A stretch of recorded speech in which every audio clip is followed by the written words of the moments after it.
কি হ'ল আৰু কথা পাহৰি যাওঁ।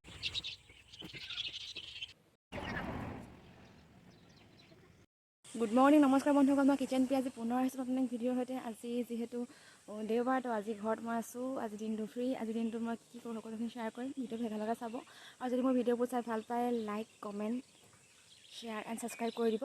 আৰু আজি ভ্লগটো হ'ব ৰেচিপি, আৰু অলপ ফুৰিবলৈ যাম, দেখুৱাম ক'লে যাওঁ, কি কৰোঁ। আৰু আজিৰ ৰেচিপিটো হ'ব কচু শাক। এতিয়া কচু বুটলিম গৈ পিনে মই কচু শাক বনাম, আৰু অলপ বেলেগ ধৰণে, টাইপটো অলপ বেলেগ হ'ব, মানে বেংগলী ষ্টাইলৰ কচু শাক বনাম। আকৌ বনাম আপোনাৰ শুকান মাছ বনাম, যদি পাৰোঁ ভালকৈ শুকান মাছ, আৰু বনাম লাই শাক, আৰু বনাম কি লাই শাক, আৰু আছিলে কি দিছি তো হে আইতাই চিঞৰিছিলে ক'লোঁ ৰঙালাও পানী দিছিলোঁ, নহ'লে আইতাই মোক সুধিলে, মই দিছোঁ, পানী দিয়া হ'ল। আৰু কি বনাম কৈছিলোঁ মই এতিয়া, কচু শাক বনাম একদম বেলেগ ধৰণে বেংগলী আইটেমত। আকৌ বনাম আপোনাৰ ডিম কাৰী, অলপ বেলেগ ধৰণে বনাম, বেলেগ ধৰণে ট্ৰাই কৰিম ৰেচিপি, কাৰীটো চাব শেষলৈকে। আৰু বনাম মই কি আছিলে এইটো শুকান মাছ, আইতাই বনাই নবনাই চাই লওঁ। আমাৰ আইতাৰ শুকান মাছৰ তৰকাৰী বৰ ধুনীয়া বনায়, তো সেইটো বনাম। আৰু ভিডিঅ'টো একেলগে চাব, আৰু ভ্লগিঙো দেখুৱাম, ক'ৰবালৈ যাম ফুৰিবলৈ, তো দেখুৱাম। তো ভিডিঅ'টো একেলগে চাব। যদি মোৰ ভিডিঅ'বোৰ চাই ভাল পায় লাইক, কমেণ্ট, শ্বেয়াৰ কৰিবলৈ একদম নাপাহৰিব। আৰু এটা কথা কৈ দিওঁ ইয়াতে যে মই আজিৰ পৰা 4 দিনমান আগতে এটা ভিডিঅ' আপলোড কৰিছিলোঁ ইউটিউবত, আৰু মোৰ ভিউজ প্ৰায় 1K পাৰ হৈছে। আৰু মই ভবাই নাই যে মোৰ ভিউজ 1K পাৰ হ'ব, কাৰণ মোৰ ছাবস্ক্ৰাইবাৰ ইমান বেছি নাই, কিন্তু 1K পাৰ হৈছে। তো সকলোৱে ভিডিঅ'বোৰ চাইছে, ভাল লাগিছে। তো মোৰ ভিডিঅ'বোৰ এনেকৈ সকলোৱে চাব, আৰু যদি মোৰ ভিডিঅ'বোৰ চাই ভাল পায় প্লিজ ছাবস্ক্ৰাইবটো কৰি দিব। তো আজিলৈ ভিডিঅ'টো আৰম্ভ কৰোঁ ব'লক। এইখনেই পথাৰখন, য'ৰ পৰা মই কচু বুটলিম। আমাৰ ঘৰৰ লগত লাগিয়ে আছে, আৰু ইয়াত ঢেৰ কচু আছে, আৰু কচু লতিও ঢেৰ আছে। তো ইয়াৰ পৰাই মই কচু বুটলি ল'ম, থুৰি কচুবোৰ। এয়া কচু কাটিলোঁ, আৰু এইখিনি আছে, মায়ে লৈ গৈছে। এতিয়া এইখিনি গৈ আঞ্জা বনাম, আৰু কচু থুৰি চাগে পিটিকা কৰিম দেই আজি অকণমান, মানে পিটিকাও কৰিম, আকৌ আপোনাৰ কচু শাক বনাম। তো কোনে কোনে কচু শাক খাই ভাল পায় ভিডিঅ'টো একেলগে চাব, আৰু যদি মোৰ ৰেচিপিটো চাই ভাল পায় তো প্লিজ ঘৰতে এবাৰ বনাই ট্ৰাই কৰি চাব, খাবলৈ এনেকৈ ভাল লাগে। তো এতিয়া কচু শাক কাটিব আইতাই, আৰু মই অলপ বেলেগ কাম কৰি লওঁ, তো বনাওঁতে লগ পাই আছোঁ। এইখিনি কচু গাৰ কাৰণে যথেষ্ট বেছি ভাল, কেলচিয়াম থকা বস্তু, তো কচু খাব লাগে। আৰু এইখিনি হৈছে থুৰি কচু, যিখিনি মই পাতত দিম, আৰু তাৰ কাৰণে টেঙামৰা পাত ছিঙিম। ৰঙা টেঙামৰা আমাৰ ঘৰতে আছে, তো সেইখিনি পাত ছিঙি ল'ম যাতে ডিঙি নখজুৱাই। আৰু বিলাহী সলনি মইতো ইউজ কৰিছোঁ টেঙামৰা পাত। মৰ্ণিঙত খাবলৈ বনাব কিবা এটা ভাজি আৰু ৰুটি মায়ে, মই খালি জাষ্ট কেমেৰা দেখুৱাই দিম কি বনাই আছোঁ। চব্জিটো কি হয়, ইয়াত বেঙেনা আছে, আলু আছে, মূলা আছে, এইখিনি গোটেইখিনি তৰকাৰী বনাব। আজি বনাব জুইত, গেছত নহয়, জুইত। ভিডিঅ'টো চাই যাব। এইখিনি মিক্স ভাজি বনাবৰ কাৰণে লৈ আহিছোঁ। এতিয়া মায়ে বনাব এইখিনি, এতিয়া একদম চিম্পুলকৈ বনাব। এইখিনি ৰুটি বেলি থোৱা আছে, কেৰাহীত তেল দি দিয়া হৈছে, পাঁচফোৰণ দি দিয়া হৈছে, লগে লগে ইয়াত জলকীয়া দি দিয়া হৈছে, আৰু ভাজিখিনি ঢালি দিয়া হৈছে। চব্জিখিনি ফ্ৰাই কৰিবৰ কাৰণে একো নিদিয়া, এটা হালধি নিমখ দিছোঁ, জিৰা চিৰা একো নাই দিয়া। আপুনি ধুনীয়া পাত ইউজ কৰিব শেষত নমোৱাৰ লগে লগে। আৰু একদম ইজি বনোৱা টেকনিক, আৰু তাত ৰুটি খাই ভাল লাগে, মিক্স চব্জি ভাজি এটাৰ সৈতে ৰুটি খাই বেছি ভাল লাগে। তো সেইখিনি একদম ধুনীয়াকৈ বনাব বেঙেনা চেঙেনা দি পিনে। আৰু বেঙেনা দিলে কি হয়, বস্তুটো মানে ধৰক গাত লাগি ধৰে। আৰু নমোৱাৰ আগেয়ে ধনিয়া পাত দি দিয়া হৈছে। ইয়াত পানী অকণ দিছোঁ মই সিজিবৰ কাৰণে, আৰু পানীখিনি যেতিয়া শুকাই যাব লাহেকৈ নমাই ল'ব। আৰু খুব কম তেল লাগে, আৰু গাৰ কাৰণেও ভাল, কাৰণ চব মিক্স ভেজিটেবল ইয়াত সোমাই আছে। আৰু এয়া মোৰ ভাজি ৰেডি, ইয়াত নমাই লোৱা হ'ব লাহেকৈ। এইখন ৰুটি জুইতে সেকিছোঁ মই, আৰু মই ৰুটি সেকিলে সদায় হাতেৰে সেকোঁ, কোনো ধৰণৰ খন্তি চন্তি ইউজ নকৰোঁ। এয়া মোৰ ৰুটি, এনেকৈ গোটেইখন ৰুটি পুৰি ল'লোঁ। আৰু এয়া ৰাতিপুৱাৰ আঞ্জা, ৰুটি ভাজি। এতিয়া মই কচুখিনি কাটি ল'ম গা ধোৱাৰ আগে আগে, কাৰণ কচুৱে হাতত দাগ লাগে যথেষ্ট। এইখিনি কচু কাটি লোৱা হ'ব এতিয়া। লাহে লাহে আদাখিনি কচু মই গুচাই ল'লোঁ, আৰু কচুখিনি গুচাই মেলি ধুই পখালি লৈ আহিলোঁ এইখিনি। আৰু এইখিনি বুটমাহ, ভাজি লোৱা বুটমাহ, এইখিনি লাহেকৈ পটাত পিছা হ'ব, যাতে মানে ভাঙি দিয়া হৈছে। আৰু মই গা পা ধুই ফ্ৰেছ হৈ আহিলোঁ। এতিয়া ৰাতিপুৱা ভাত খোৱাই নাই মই আৰু মায়ে, আইতা আৰু দেউতাই ৰুটি খালে, আৰু মই আৰু মায়ে ভাত খাম। তো ভাবিছোঁ চব্জিটো বনাই থোৱা আছে নিৰামিষ, কিন্তু ভাবিছোঁ লাই শাকটো ভাজি দিওঁ, এনেই অলপ তেল দি পিনে, লাই শাক ভাজি আৰু চব্জি দি ভাতকণ খাই লওঁ আৰু ভাতকেইটা খাই বাকীখিনি ৰেচিপি দেখুৱাম। তো কেনেকৈ লাই শাকটো ভাজোঁ চাই লওক। লাই শাক বনাওঁতে মই একো বেছি ইউজ নকৰোঁ, অকণমান তেল দিছোঁ আৰু অকণমান জলকীয়া দুটা দিছোঁ, শুকান জলকীয়া আৰু ৰচুন এফুটা দিম, সিমানেই আৰু লাই শাকখিনি মই কাটি লোৱা নাই, গোটা গোটাকৈ আছে আৰু জাষ্ট পাতখিলাই দি দিছোঁ আৰু মাজতে দুখন কৰি পেলাই দি দিছোঁ। আৰু ইয়াত অলপমান হালধি নিমখ ইউজ কৰিম আৰু অলপ পিঁয়াজ দিম এতিয়া, সিমানেই। আৰু আধা কেঁচা কৰি খাম, সম্পূৰ্ণ ফ্ৰাই নকৰোঁ। আৰু থুৰি কেইটামান কাটি দিছোঁ মই, ইয়াত লাই শাকৰ ঠাৰি কেইটামান সুদাকৈ ভাজি দিছোঁ, তাৰ লগত দি দিছোঁ আৰু মিক্স কৰি পেলাই হাফ ফ্ৰাই হ'লেই নমাই ল'মখিনি। তো উতলিছে লাহেকৈ, পানী অকণ দিছিলোঁ, তো উতলিছে। এয়া মোৰ লাই শাকৰ ভাজি ৰেডি, তাৰ লগত মই গৰম ভাতকেইটা খাই ল'ম। জুহেলে গুৰিলৈ আহিলোঁ, এতিয়া ইয়াত আছে মায়ে বনাব কচু শাক আৰু মই দেখুৱাই যাম। মই নবনাওঁ, মই কেমেৰামেন হৈছোঁ আৰু মায়ে বনাব কচু শাক, কেনেকৈ বনাওঁ চাব। আৰু কচু শাকটো অলপ বেলেগ ধৰণে বনাব, আমাৰ মানে অলপ বেলেগ ধৰণে বনায়, তো সেইখনকে ভিডিঅ'টো চাব। এইখিনি কচু শাক বইল কৰি লোৱা হ'ল আৰু এইফালে লোৱা হৈছে যিখিনি আছিলে আপোনাৰ বুটৰ গুড়িখিনি, ভাঙি লোৱা গুড়িখিনি বইল কৰি লোৱা হ'ল। এতিয়া কেৰাহীত তেল পাতি দিয়া হৈছে, তাত পাঁচফোৰণ নাই দিয়া, অকল জলকীয়া দিছে আৰু তেজপাত দিছে আৰু এতিয়া কেঁচা জলকীয়া কেইটামান দি দিছে, এড কৰি দিছে। আৰু ইয়াৰ লগে লগে কচুখিনি ঢালি দিয়া হ'ব। কচুখিনি ভালকৈ পানীবোৰ পেলাই লোৱা হৈছে, চেপি খুন্দি পিনি সেইখিনি কচু ইয়াত দি দিয়া হৈছে আৰু ভালকৈ এইখিনি ফ্ৰাই কৰি পিনি তাত বুটমাহখিনি দি দিয়া হৈছে, বুটমাহৰ বইল কৰা বুটমাহখিনি নিমখ হালধি এড কৰি দিয়া হৈছে।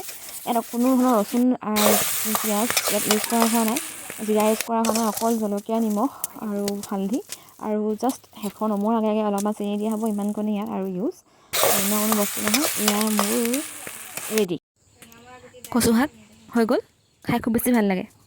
আৰু ইয়াত টেঙামৰা গুটি, এইফালে লৈছোঁ নহৰু, জলকীয়া ফুৰণ, ইয়াত দাইল, এইখিনি যেনেকৈ বনাই এনেকৈ বনাইছোঁ, টেঙামৰা গুটি দি টেঙা দিয়া দাইল, আৰু খাই বহুত বেছি ভাল লাগে। ষ্টেটত হৈ গ'ল আৰু এতিয়া টেঙামৰা দাইলো হৈ গ'ল।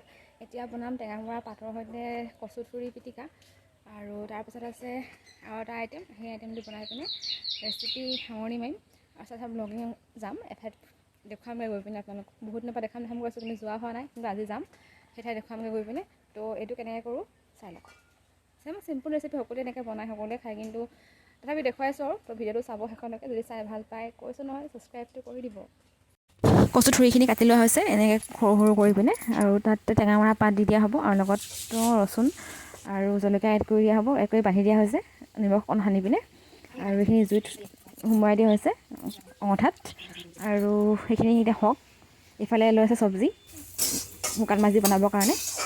এতিয়া কেৰাহীত ইয়াত পিঁয়াজখিনি ফ্ৰাই কৰা হৈছে, সৰহকৈ পিঁয়াজ লৈ ইয়াত ফ্ৰাই কৰা হৈছে। তাতে এতিয়া যিখিনি আছিলে সেয়া শুকান মাছ, এইখিনি ধুই মেলি থোৱা আছে, এইখিনি ইয়াত এড কৰি দিয়া হ'ব লাহেকৈ।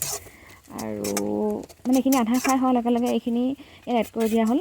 আৰু এইখিনি যেতিয়া অলপমান ফ্ৰাই হ'ব, তেতিয়া তাত আৰু লাহেকৈ বাকী চব্জিখিনি এড কৰা হ'ব। প্ৰথমতে ইয়াত জিৰা, জলকীয়া, আপোনাৰ হালধি, নিমখ, শুকান জলকীয়া গুড়ি চব ইয়াত এড কৰি দিয়া হৈছে। আৰু ইয়াত কেঁচা জলকীয়া ফালি দিয়া হৈছে শেহতীয়াকৈ, আগত দি দিয়া হোৱা নাই, শেহতীয়াকৈ দি দিয়া হৈছে। ইয়াত চব্জিখিনি এড কৰি দিয়া হ'ল তাৰ ওপৰতে।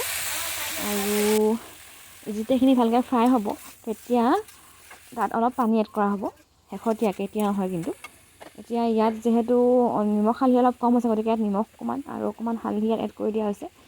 আৰু ইয়াত জলকীয়া গুড়ি অকণমান এড কৰি দিছে ৰঙা ৰংটো আহিবৰ কাৰণে, একদম চিম্পুল বনাবলৈ। আৰু ইয়াত ধনিয়া পাতো এড কৰি দিয়া হৈছে, ধনিয়া পাত এড কৰি ইয়াত ঢাকি দিয়া হ'ব। আৰু যেতিয়া চাওক এই বস্তু লাহে লাহে বইল হৈছেগৈ, মানে ধুনীয়াকৈ ৰঙা হৈছেগৈ ভাজিখিনি, আৰু এতিয়া লাহেকৈ ইয়াত অকণমান পানী এড কৰি দিয়া হ'ব। পানী এড কৰি দি ইয়াত ঢাকি দিয়া হ'ল। মই সেইটো দেখাই দিয়া নাই আৰু, কাৰণ ভিডিঅ'টো বহুত দীঘল হৈছে আজি।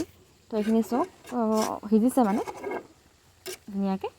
আৰু অলপ অকণমান ঢাকি দিম আমি, অকণ সিজিব পৰাকৈ। এতিয়া চব ধুনীয়াকৈ বস্তুখিনি সিজি গ'ল আৰু পানী চানী একো নাই। তো এইখিনি অলৰেডি আমাৰ ৰেডি। তো এইখিনি নমাই ল'ম, একদম চিম্পুল, হ'ল ট্ৰাই কৰি চাব, খাই ভাল লাগে এনেকৈ। আৰু এনেকৈ শুকান মাছৰ ভাজি খাই চাব, ভাল লাগে খাই। এয়া মোৰ শুকান মাছৰ ভাজি মিক্স চব্জিটো ৰেডি। আৰু এইখিনি এতিয়া যিহেতু আছিলে কচু থুৰি পিটিকা, তো এইখিনি উলিয়াই লোৱা হ'ল অঙঠাৰ পৰা। এতিয়া এইখিনি ভালকৈ তেল নিমখ সানি পিনে এড কৰি দিম আৰু অকণমান খোৱালে ৰেডি এইখিনি। এয়া চাওক টেঙা দিয়া দাইল, এইফালে আছে কচু ভাজি, এইফালে আছে শুকান মাছৰ ফ্ৰাই, এইফালে আছে কচু পিটিকা। তো আজিৰ আঞ্জা ইমানকণে আছিলে। তো এতিয়া লাহেকৈ যামগৈ ব্লগিঙলৈ। জেগাটো খুৱাবলৈ। এনেকৈ ঘৰৰ পৰা ট্ৰাই কৰি খাই চাব কেনেকুৱা লাগে। মোৰ আটাইকেইটা ৰেচিপি দেখুওৱা হ'ল আৰু কৈছিলোঁ যে ডিম কাৰী ৰেচিপি দেখুৱাম, কিন্তু আজি ডিম কাৰী ৰেচিপিটো মই দেখুওৱা নাই, কাৰণ অলৰেডি ৰেচিপি ঢেৰ হ'ল আজি। চুটকি কৰা হ'ল বেংগলী ষ্টাইলত, আকৌ আপোনাৰ কচু শাক হ'ল, আকৌ আপোনাৰ কি হ'ল আৰু কথা পাহৰি যাওঁ, বুঢ়ী হৈছোঁ যে। আৰু কি হৈছিলে, কচু থুৰি পিটিকা হ'ল, আকৌ এইফালে হ'ল দাইল, টেঙামৰা গুটি দিয়া দাইল হ'ল। তো আজি আইটেম ঢেৰ কাৰণে এইটো শ্বেয়াৰ নকৰিলোঁ, আৰু সেইকাৰণে নেক্সট ভিডিঅ'ত চিয়'ৰ শ্বেয়াৰ কৰিম, তো বেয়া চেয়া নাপাব। আৰু নেক্সট গৈ আছোঁ ফুৰিবলৈ, ক'লৈ যাম ভিডিঅ'টো চাই থাকিব শেষলৈকে।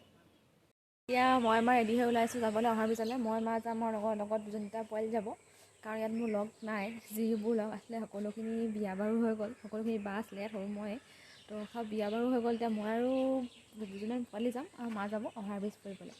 কৈছোঁ নহয় অভাৰব্ৰিজ যাম, তো আজি অভাৰব্ৰিজ যাম, ব'লক। এয়া আমি ঘৰৰ পৰা ওলাই আহিলোঁ, লাহেকৈ যাম আৰু আমি ফাইনেলি অভাৰব্ৰিজ যাম। মানুহ যে পালি সম্পূৰ্ণ হ'ব আৰু ৰেল লাইন খাবলৈকে আছে, ৰাস্তাতে পোৱাকৈ নাই। এতিয়া আমাৰ আহিছে দুজনী টিকলি পোৱালি, মোৰ টিউশ্যন পাৰ্টনাৰ এইকেইটা, এইকেইজনী খুব ফূৰ্তি সদায় আহিবলৈ পায়।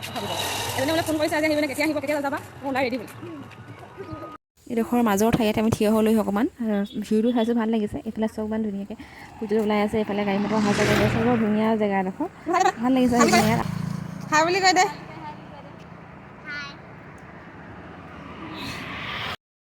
মাহঁত আগবাঢ়ি গৈ আছে, মই পিছে পিছে গৈ আছোঁ। আজি প্ৰথমবাৰ আহিছোঁ ইয়ালৈ, আহি ভাল লাগিছে আৰু নিজৰ জেগা নিজৰ ঠাই। হাই বুলি কৈ দে, অ'কে হাই বুলি কৈ দে। আৰু নিজৰ জেগা নিজৰ ঠাইত আহি ভাল লাগিছে। আৰু যদিও মোৰ ঘৰৰ পৰা একদম ওচৰত লগাকৈ আছে অভাৰব্ৰিজ, কিন্তু মই আহি পোৱা নাই, আজি ফাৰ্ষ্ট টাইম আহিছোঁ। আৰু ইয়াত ভিউটো বৰ ধুনীয়া, ৰাতিপুৱা ভিউটো বহুত বেছি ভাল লাগে আৰু আবেলিও ভাল লাগে। আৰু এতিয়া ছানছেটৰ সময়, গতিকে মই বেক কেমেৰা কৰি ইয়াৰ ভিউটো দেখুৱাম, মই বেক কৰি পিনে, বৰ ধুনীয়া। আৰু লগত এই দুজনী পোৱালি মোৰ টিউশ্যন পাৰ্টনাৰ, আৰু লগত মই ফুৰিবলৈ যাওঁ, মোৰ পাৰ্টনাৰ হৈ যায় দুজনীৰ লগত মই ফুৰিবলৈ আহিছোঁ, লগত মাও আহিছে। আৰু মাহী ভাল লাগিছে, বেয়া লাগিছে? ইয়াত আহি ভাল লাগিছে। আৰু গোটেই 3-4টা আমি আহিছোঁ পাৰ্টনাৰ গেং হৈ পিনে, তো আহি ভাল লাগিছে। ফটো চটো মাৰি পিনে আকৌ ইয়াৰ পৰা বেক হৈ যাম। আৰু কাৰণ পোৱালিটা লৈ আহিছোঁ, সৰু পোৱালি, তো ভয়ো লাগে দিয়কচোন, কাৰণ এনি টাইম ৰাস্তা দিয়া ইফালৰ পৰা সিফালে গাড়ী মোৰ অহা যোৱা কৰি আছে সৰহকৈ, তো সোনকালে ঘূৰি যামগৈ। তো এতিয়া মই ইয়াত বেক কেমেৰাত আপোনাৰ ভিউবোৰ দেখুৱাইছোঁ, ভিউবোৰ চাব। তো যদি মোৰ ভিডিঅ'টো চাই ভাল পায়, প্লিজ ছাবস্ক্ৰাইব কৰি দিব। এইডোখৰ ৰেল লাইনৰ মাজমজিয়া একদম, যিটো কাৰণে বনোৱা হৈছে অভাৰব্ৰিজটো। তো এইটো ৰেল লাইনৰ মাজমজিয়া, আৰু ইয়াত ডাইৰেক্ট অৰুণাচলৰ পৰা আমাৰ অসমৰ লগত সংযোগ কৰা হৈছে আমাৰ 4 লেনটোৰ সহায়ত। এইফালে তললৈ নামিবলৈ চিৰি দি দিয়া হৈছে, যাতে সহজে তললৈ নামি যাব পাৰি আমি।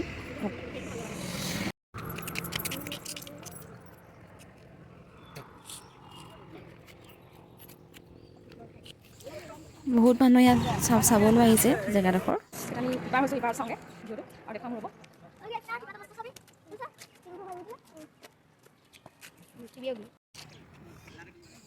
এইটো অভাৰব্ৰিজৰ ইপাৰৰ পইণ্ট, মানে সোঁফালৰ পইণ্টটো আমাৰ ঘৰৰ ফালৰ পৰা। আমি ঘৰলৈ আকৌ বেক কৰিছোঁ, এতিয়া ঘৰলৈ যামগৈ। সম্পূৰ্ণ ইপাৰ নহ'লোগৈ, আৰু কাৰণ সন্ধ্যা হৈছেগৈ লাহেকৈ, আৰু এতিয়া সন্ধ্যা হ'লে গাড়ী মটৰ বেছি বাঢ়ি যায়। আৰু যিহেতু পোৱালিবোৰ লগত লৈ আহিছোঁ, তো আজিলৈ ইমানতে সামৰণি মাৰিছোঁ। আকৌ লগ পাম নতুন ভিডিঅ' লৈ। আজিলৈ বাই বাই, বাই বাই। আৰু প্লিজ মোৰ চেনেলটো ছাবস্ক্ৰাইব কৰি দিব, লাইক কমেণ্ট কৰি নাপাহৰিব। আৰু আকৌ লগ পাম নতুন ভিডিঅ'ৰ সৈতে। আজিলৈ bye bye, bye bye, bye bye, দুবাৰ কৈছোঁ।